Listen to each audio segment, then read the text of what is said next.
بسم اللہ الرحمن الرحیم۔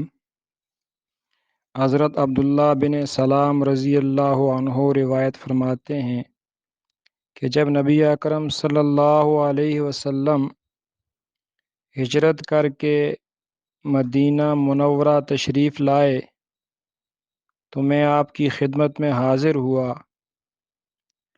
جب میں نے آپ کے چہرہ انور کو دیکھا تو میں نے سمجھ لیا کہ یہ چہرہ جھوٹے شخص کا نہیں ہو سکتا۔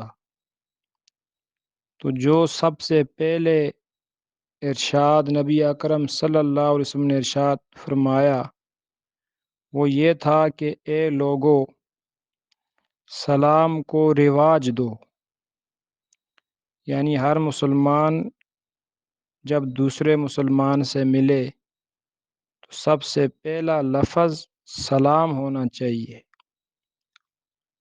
پھر فرمایا مہمانوں کو کھانا کھلایا کرو، یا فرمایا حاجت مندوں کو کھانا کھلایا کرو، اور صلہ رحمی کیا کرو،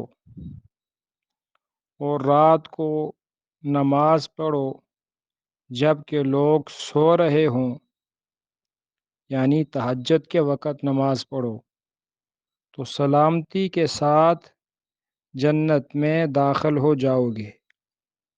تو نبی اکرم صلی اللہ علیہ وسلم نے اس حدیث مبارکہ میں چند تعلیمات ارشاد فرمائی۔ پہلی بات یہ ہے کہ سلام کو رواج دو، لہٰذا ہمیں چاہیے جب بھی کسی مسلمان سے بات کریں یا ملاقات کریں تو سب سے پہلا لفظ سلام ہونا چاہیے۔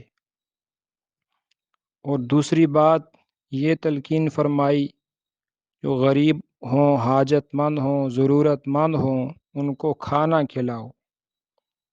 تیسری بات یہ ارشاد فرمائی اپنے رشتہ داروں کے ساتھ، قرابت داروں کے ساتھ صلہ رحمی کرو۔ چوتھی بات یہ ارشاد فرمائی کہ رات کو تہجد پڑھو۔ تو ان چار باتوں کی وجہ سے نبی اکرم صلی اللہ علیہ وسلم نے یہ خوشخبری سنائی ہے کہ جو آدمی ان چار باتوں کا اہتمام کرے گا تو اللہ تعالیٰ اس کو سلامتی کے ساتھ جنت میں داخل فرما دیں گے۔ اللہ تعالیٰ ہمیں ان تعلیمات پر عمل کرنے کی توفیق نصیب فرمائے، آمین۔